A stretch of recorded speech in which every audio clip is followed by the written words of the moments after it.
Hi guys, hope everyone's doing well tonight. I wanted to show you the first stage of making kombucha, where you have the scoby and the starter fluid, some tea and some sugar, gallon jar, ladle. That's pretty much all you need. We'll get started. I'm going to show you this comfortable. You always want to be comfortable. I don't know if you see shoes, pajama pants, nice comfortable cami, my little pajama jacket. So this is how I wind down for the night. And the tea that I made earlier in the day is cooled down enough to work now, and we're gonna get started. So I made, this is for 3 gallons of kombucha. I use these large ones that hold 4 to 6 teaspoons. You never really want to use 6 teaspoons of loose leaf tea. You never want to fill it really more than 2/3 to 3/4 high. I fill it, right to about here because it will expand obviously in water, and if it knocks that top off while you're brewing the tea, you will have to filter it through a strainer to get all the tea leaves out. And so it's better just to err on the side of caution, and also not to waste your tea. It's not entirely necessary. You do need a little bit more. I like mine a bit more concentrated because I add more water in 2 other stages. I add water when I do the second batch, and I add water right before I bottle. And so rather than packing this as tight as I can to the top, I use this as a secondary. So this is like my batch mix, which is green tea, yerba mate, white tea, black tea, honeybush, rubios, just all that good stuff together. I'll show you that blend and how to make it later. And then this is just typically some organic loose leaf white tea or black tea, whichever I decide to do. White tea is supposed to have a bit of a more delicate profile, black tea a little more robust. Really, you can't tell in kombucha. This is, I've drained them, boiled just regular tap water because boiling it gets rid of the chlorine. So I just boiled some tap water, a couple quarts, and then I set these in here. I had for 3 gallons. I've got 3 of the big ones, 3 of the little ones, and let them sit and brew. They say 5 minutes. I've done it for 10, 15 or more. It doesn't really matter, but you want to pull it out when the tea's still hot if you can, so that you can put the sugar in there. 3 cups of sugar, 1 cup per gallon.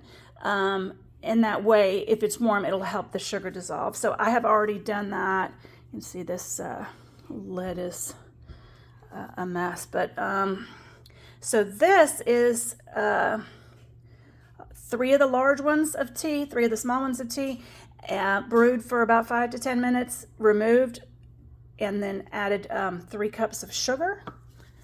I want to make sure it's all dissolved. Can you hear that? It's still kind of hard there at the bottom. So just try not to splash, and you want to gently stir this. Okay, I'll do that off camera and come back. But you want to get 3 gallons ready. These 2 I filled with tap water 3 days ago. And I just let them sit to dissipate all of the chlorine because we have pretty clean tap water. If you don't have clean tap water, you can use a filter and filter the water first. But I'm going to, this is the old label, I'm going to portion it out to where I have 3 gallon jars filled a little more than halfway, and then go from there. So I'll be right back. Okay, I'm back. I don't know if you can see with this fork back here, the easiest way to pull these out of the water is to, I'm not sure if I can do it from this angle. Yeah, use a fork. And that's going to give you a good grip there. Because if it falls and busts open, you have some cleaning up to do. So here's my 3 gallon jars, like equally filled. So what I do next is I'm going to take the kombucha, and I'm sorry I am doing this long ways rather than sideways on the video, but it's just because I couldn't hold the camera comfortably the other way. I'll be getting a selfie stick soon, and that should help. So I do my 3 all the way until all of this is used up, and I will do that now and be right back.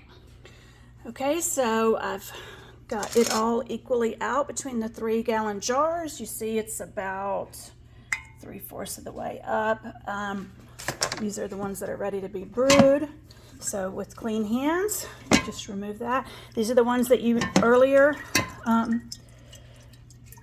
broke down by taking out the scobies and the starter fluid off the top. The first 2 to 3 ladles of starter fluid, and then the scoby, and put them in a separate jar for making your next batch, well, this is the batch, but this would be where you would start from the beginning. Presumably, you might get this SCOBY from someone in the mail, from a friend, but this being your first batch.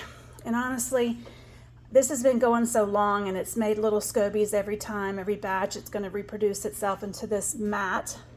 Symbiotic colony of bacteria and yeast. That's what SCOBY stands for. And I have way too many in here. So I need to break this down and take about 2/3 of those out, maybe leave 2 small ones. Really, the starter fluid does the magic, and the SCOBY just helps to keep everything balanced. You can put, when you take the SCOBYs out, you want to give it some either tea or starter fluid, put it in a separate jar, cover it, and put it somewhere dark, and you can store it for up to several years if you continue to feed it tea every few months or so.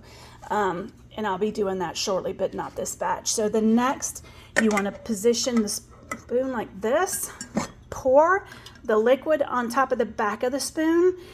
So you want to try to get it to spread out on that top layer. That is what blocks out any of the bacteria. It's highly acidic, so it prevents any bacteria from getting into the tea, creates a protective cover on the top while the kombucha brews down here. So if you just dump it in, a lot of it would hit the bottom, and you really want it to coalesce on the top. So I use this, and I pour it from the jar on here gently and try to just create a layer on the top of that. So I cannot do that one-handed, so I'll do that and then be back. Okay, last stage. I've taken the jar, the empty jar, filled it up with water, rinsed it out, filled it up with water, and put it on the kitchen floor. You can actually, it doesn't matter if it's in the sun or not, because you want bacteria gone. You do not want bacteria in it at this stage. So you don't have to worry about the sun's antibacterial properties, because you just want plain, clean water to begin with. So just fill it up, set it anywhere, put a lid on it to keep back more bacteria from in the air from floating into it. But put your t-shirt, your hair tie, whatever you want to use, date it 9/14. This batch is done. Now you're going to go put it either on the counter and cover it up with a towel, because there is no brown glass to protect it from the sunlight. You can put it in a cabinet in the pantry. You want it to be between 70 and 80 degrees if possible. Less than that, you might want to get a little warmer off Amazon or something. But I put mine in my Florida room, where it's going to be between 72 and 85 for the next couple weeks, hopefully. And then once it gets colder than that at night, I'll have to start bringing it in and doing it on the counter. But that's it. There's your batch. And in 3 days for me, because it's such a potent batch right now, such a potent brew, because I've had it going for so long, it will be ready in 3 days. Plus, I'm keeping it warm.